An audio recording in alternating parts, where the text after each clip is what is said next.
Hello viewers, আসসালামু আলাইকুম। কেমন আছেন সবাই?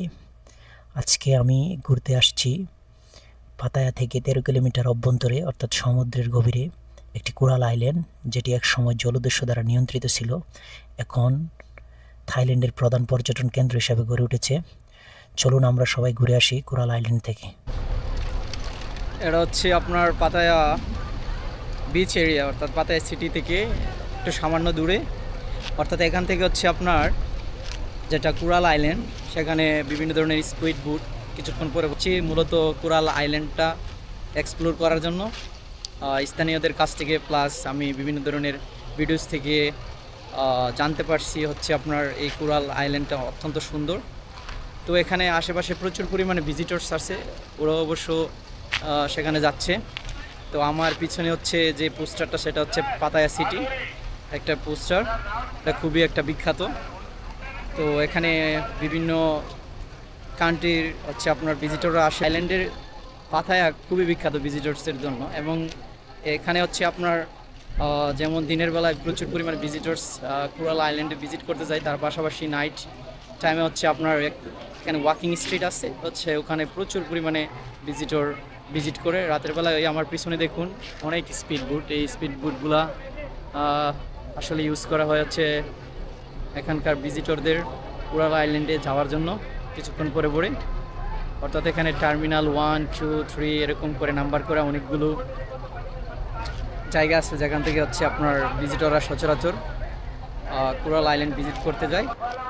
চলুন আমার সাথে, আমরা চলে যাচ্ছি কোরাল আইল্যান্ড। আমরা আমাদের জার্নি শুরু করলাম পাতায়া বিচ এরিয়া থেকে। প্রথমত হচ্ছে আমাদের স্পিড বোটে নেওয়া হবে। আমরা এসেছি একটি টিমের সাথে, যার কারণে আমাদের কস্ট অন্যান্যদের তুলনায় একটু কম পড়ে। যদি আপনি পাতায়া এই সিটি থেকে বিচ এরিয়া থেকে কোরাল আইল্যান্ডে যেতে চান পার্সোনালি, সেক্ষেত্রে আপনার কস্ট পড়বে বেশি। যদি আপনি টিমের সাথে যেতে চান, সেক্ষেত্রে আপনার 400 থেকে 500 বাদ পড়বে। আমরা যে স্পিড বোটে যাচ্ছি সেখানে হচ্ছে আমাদের কস্ট হচ্ছে পার পারসন 400 বাদ, যেটি বাংলাদেশি টাকায় অলমোস্ট 1500 টাকার মতো। সেখানে হচ্ছে আপনাকে নিয়ে যাওয়া আসা, এবং ওখানে হচ্ছে আপনার 1 থেকে 1.5 ঘন্টা আপনি ভিজিট করতে পারবেন পাতায়া হচ্ছে আপনার যে কোরাল আইল্যান্ডটি। এবং আপনাকে সেখানে অর্থাৎ আসার পরে রেস্টুরেন্টে হচ্ছে আপনাকে দুপুরের মিল দেওয়া হবে তার পাশাপাশি। তো এখানে হচ্ছে খুবই লো কস্ট, বাট একটি বিষয় বিশেষ উল্লেখযোগ্য, সেখানে অন্যান্য ওয়াটার অ্যাক্টিভিটিস যেমন স্কাই ডাইভিং, তারপর হচ্ছে সমুদ্রের গভীরে ডাইভ করা, তারপরে আরও অন্যান্য ওয়াটার অ্যাক্টিভিটিস রয়েছে, যেগুলো হচ্ছে আপনার নিজস্ব ব্যয় বহন করতে হবে। অর্থাৎ হচ্ছে আপনার 400 বাতের মধ্যে সেগুলো ইনক্লুডেড নয়।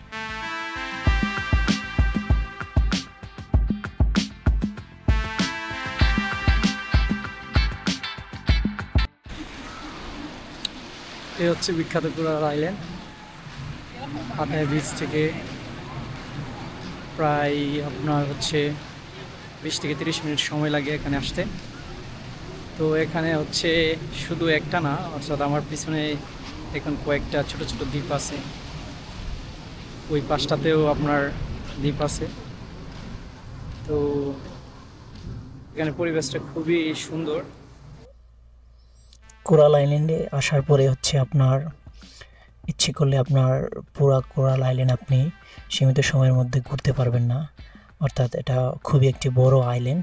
তো সেক্ষেত্রে আপনাকে অবশ্যই স্কুটি ভাড়া নিতে হবে, অথবা বাংলাদেশে যেগুলোকে বলা হয় ছোট ছোট টমটমের মতো, সেগুলো আপনি গ্রুপে ভাড়া নিতে পারেন। তবে এখানে খুবই কম কস্ট, যার কারণে আমি হচ্ছে একটি স্কুটি ভাড়া নিই। আপনি যদি সারাদিনের জন্য একটি স্কুটি ভাড়া নিতে চান, সেক্ষেত্রে হচ্ছে আপনি 400 বাতে নিতে পারবেন। সেক্ষেত্রে আপনার নিজে ড্রাইভ করতে হবে। অর্থাৎ যদি আর সেক্ষেত্রে আপনি যদি ড্রাইভার সহ যেতে চান, সেক্ষেত্রে হচ্ছে আপনার প্রতি ঘন্টা আপনার 300 বাত করে। তো আমি চিন্তা করলাম, যেহেতু কোরাল আইল্যান্ড সম্বন্ধে আমার কোনো পার্সোনাল কোনো ধারণা নেই, সেক্ষেত্রে আমি হচ্ছে একজন ড্রাইভার সাথে নেব। তখন আমি সেখানে যাই, অর্থাৎ স্কুটি ভাড়ার জন্য। সেখানে এসে আমি অবশ্য স্কুটি ভাড়া করি 300 বাতে। তারপরে হচ্ছে আমি ড্রাইভার সহ কোরাল আইল্যান্ড এক্সপ্লোর করার জন্য বেরিয়ে যাই। যাওয়ার পথে হচ্ছে আমি বিভিন্ন স্টল দেখতে পাই, অর্থাৎ কোরাল আইল্যান্ডের আশেপাশে প্রচুর স্টল, বিভিন্ন ধরনের পর্যটক, অর্থাৎ বিভিন্ন দেশের বিভিন্ন পর্যটক তারা আসছে কোরাল আইল্যান্ড ভিজিট করার জন্য, কারণ খুবই একটি মনোমুগ্ধকর পরিবেশ। তো ড্রাইভারকে আমি বললাম যে আমাকে কোরাল আইল্যান্ডটা ঘুরে ঘুরে দেখানোর জন্য। এখানে আইল্যান্ডের আশেপাশে অনেকগুলো বিচ এরিয়া ওর স্পট রয়েছে, যেখানে আপনি পাবেন হচ্ছে পার্সোনাল স্পট, তার পাশাপাশি হচ্ছে সবাই ভিজিট করার জন্য বিভিন্ন ধরনের স্পট রয়েছে। তারপরে উনি আমাকে স্কুটি করে পর্যটন এরিয়াটা অর্থাৎ পুরা কোরাল আইল্যান্ড দেখানোর জন্য বেরিয়ে পড়ে আমরা আশেপাশে দেখা শুরু করি, অর্থাৎ আশেপাশের যে প্রাকৃতিক দৃশ্যগুলো, অর্থাৎ আমার যে স্কুটি ড্রাইভার তিনি হেল্প করেন এবং তিনি আমাকে বিভিন্ন স্পট সম্পর্কে বলেন এবং তা এক্সপ্লেন করেন। তারপরে হচ্ছে আমরা সেই পাহাড়ের ঢাল বেয়ে, অর্থাৎ বিশাল বড় বড় হচ্ছে আপনার পাহাড়, সেই স্কুটি দিয়ে আমরা উপরে উঠতে থাকি ভিউ পয়েন্টের দিকে যাওয়ার জন্য। কারণ হচ্ছে সেই ভিউ পয়েন্ট থেকে আমরা সম্পূর্ণ কোরাল আইল্যান্ড, অর্থাৎ কোরাল আইল্যান্ডটা দেখতে পাবো, যেটা হচ্ছে অর্থাৎ আমরা যেখানে প্রথমে স্পিড বোট দিয়ে এসেছিলাম, অর্থাৎ সবাই যেখানে মূলত নামে, অর্থাৎ স্পিড বোট থেকে নেমে ভ্রমণ করে, অর্থাৎ এক্সপ্লোর করে বা প্রাকৃতিক দৃশ্য বা বিভিন্ন কিছু দেখে, তো সেখানে আমরা আসলাম হচ্ছে ভিউ পয়েন্ট থেকে সেই দৃশ্যটা দেখার জন্য। এটা হচ্ছে কোরাল আইল্যান্ডের প্রধান ভিউ পয়েন্ট, অর্থাৎ যেখান থেকে আপনি আইল্যান্ডের পুরো অংশটাকেই নিজের চোখে এক পলকে দেখতে পাবেন। দেখুন আমার সামনে হচ্ছে কোরাল আইল্যান্ডের, সেখানে আরও অন্যান্য ভিজিটররা আছে যারা অর্থাৎ ভিউ পয়েন্ট থেকে কোরাল আইল্যান্ড দেখতে আসছে। তো সেখানে প্রচুর স্পিড বোট এবং ছোট ছোট স্টল রয়েছে এবং মানুষের সমাগম দেখা যাচ্ছে, বিভিন্ন ভিজিটরসদের সমাগম।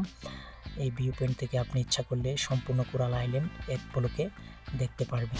এটা হচ্ছে আপনার ভিউ পয়েন্ট এরিয়া, অর্থাৎ এখান থেকে হচ্ছে আপনার যে কোরাল আইল্যান্ড সেটা সম্পূর্ণটা হচ্ছে আপনার সুন্দরভাবে দেখা যায় এখানে আসলে, একদম উঁচু পাহাড় থেকে। অর্থাৎ আমার পিছনে হচ্ছে কোরাল আইল্যান্ডের যে আপনার বিচ এরিয়া, তট এরিয়া যেটা বলে, ওইটা একদম সম্পূর্ণটা দেখা যাচ্ছে এখান থেকে। ভিউ পয়েন্ট ভিজিট করার পর তারপরে হচ্ছে আমরা যাত্রা শুরু করলাম এখানে সবচেয়ে বিখ্যাত বুদ্ধ মন্দির, যেখান থেকে আপনার অর্থাৎ ভিউ পয়েন্ট থেকে আরও উঁচুতে অবস্থিত যে বুদ্ধ মন্দিরটি, সেদিকে আমরা যাত্রা শুরু করলাম। তো সেক্ষেত্রে আপনি হচ্ছে যারা হচ্ছে হাইকিং বেশি পছন্দ করেন তারা সেক্ষেত্রে হেঁটে উপরে যেতে পারেন, কিন্তু আমি স্কুটি নিয়ে এসেছি 1 ঘন্টা ভাড়ায়, তাই আমি হচ্ছে স্কুটি দিয়ে যাচ্ছি। যাওয়ার পথে রাস্তাগুলো খুবই সরু, খুবই বিপজ্জনক এবং যে বুদ্ধ মন্দিরটি সেটি খুবই উঁচুতে অবস্থিত। তাই এখানে পর্যটন এরিয়াতে, অর্থাৎ আপনি যদি কোরাল আইল্যান্ডে আসেন সেক্ষেত্রে এই যে বুদ্ধ মন্দিরটি সেটি অবশ্যই আপনি ভিজিট করে যাবেন, কারণ সেটি হচ্ছে আপনার কোরাল আইল্যান্ডের সবচেয়ে উঁচু পাহাড়ের চূড়ায় অবস্থিত একটি বুদ্ধ মন্দির এবং সেই মন্দিরটি খুবই একটি মনোমুগ্ধকর পরিবেশে অবস্থিত এবং আশেপাশের পরিবেশটা খুবই পরিচ্ছন্ন, সুন্দর এবং দেখতে যে হচ্ছে আপনি ভিউ পয়েন্ট থেকে আপনি যে কোরাল আইল্যান্ডটা দেখতে পান, বুদ্ধ মন্দিরের আশেপাশ থেকেও আপনি সেই কোরাল আইল্যান্ড, যেটা হচ্ছে যেখানে পর্যটনরা প্রথম এসে নামে, সেখানে আপনি সুন্দরভাবে সেই পরিবেশটা দেখতে পারবেন, যার কারণে আমি মূলত এখানে আসছি। হচ্ছে আমার আশাটা এখন মনে হচ্ছে অনেকটাই সার্থক, কারণ আমি কোরাল আইল্যান্ড, যেটা হচ্ছে থাইল্যান্ডের সবচেয়ে সুন্দর জায়গা বলা যেতে পারে।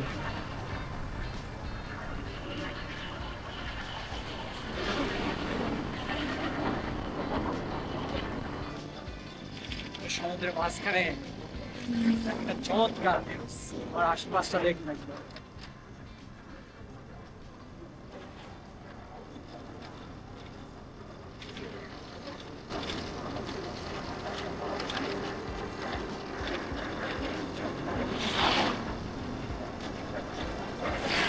টাকা পয়সা সব কিছু না, মাঝে মাঝে ঘুরতে আসতে হবে, এরকম প্লেসেস গুলাতে অবশ্যই ঘুরতে আসতে হবে।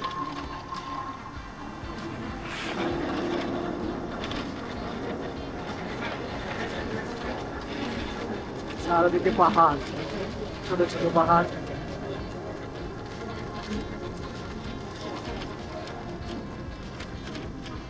এইসব প্লেসে ঘুরতে আসতে আপনার এমনিতে মন ভালো হয়ে যাবে, মাঝে মধ্যে আসা লাগবে। অসাম করে এই রাইডটা না দিলে আসলে বোঝা যেত না যে আসলে যে আইল্যান্ড শুধু বিচ এরিয়া না, আর ভিতরের ভিউটাও এত সুন্দর, আসলে এখানে না আসলে কোনোভাবে উপলব্ধি করা সম্ভব না। এই দেখেন পাহাড়।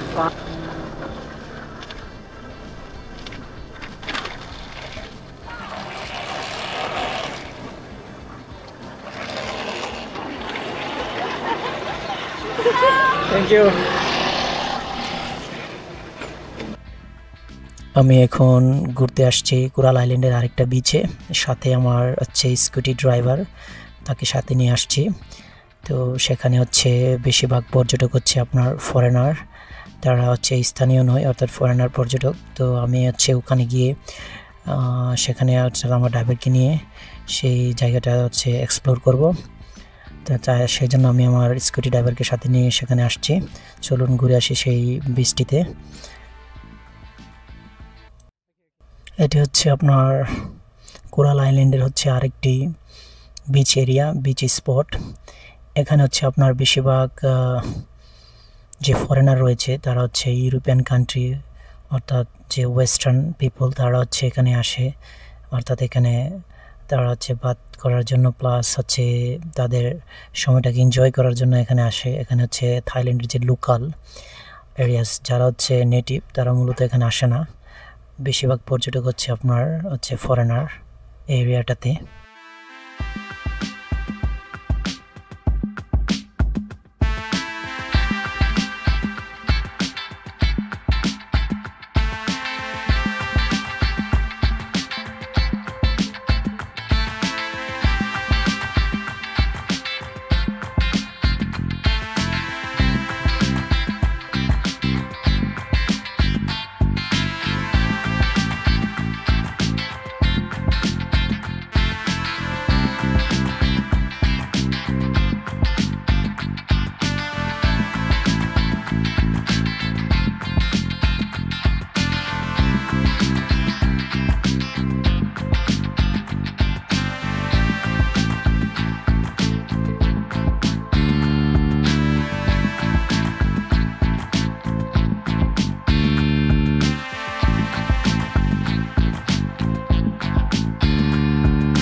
এ হচ্ছে পাতায়া কোরাল আইল্যান্ড সম্পূর্ণ এক্সপ্লোর। দেখা হবে অন্য কোনো ভিডিওতে। সে পর্যন্ত ভালো থাকুন, সুস্থ থাকুন। আসসালামু আলাইকুম।